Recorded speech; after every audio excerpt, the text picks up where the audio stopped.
রয়েছে অসাধারণ গুণ। তো আমলকির আচার খেতে কার কার ভালো লাগে অবশ্যই জানাবেন কমেন্ট বক্সে। বাজার থেকে আমলকিগুলো কিনে এনে পরিষ্কার পানি দিয়ে ধুয়ে সরাসরি সিদ্ধ না দিয়ে এভাবে ভাপে বসাবেন। 10 মিনিটের মতো ভাপ দিয়ে কিছুক্ষণ পর আবার ঢাকনা সরিয়ে দেখবেন কতটুকু হলো। হয়ে গেলে নামিয়ে নেবেন।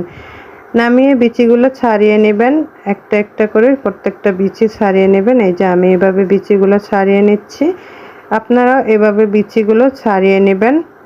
প্রত্যেকটা বিচি ছাড়িয়ে আমি এভাবে করে নিয়ে নিয়েছি। আপনারাও এভাবে নিয়ে নেবেন।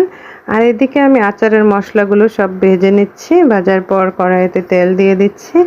তেলের ভিতর 4 কোয়া 5 কোয়া রসুন দিয়ে দিলাম। দেওয়ার পর আমলকিগুলো ঢেলে দিলাম। ঢেলে দেওয়ার পর কিছুক্ষণ নাড়াচাড়া করে দিয়ে দিচ্ছি চিনি।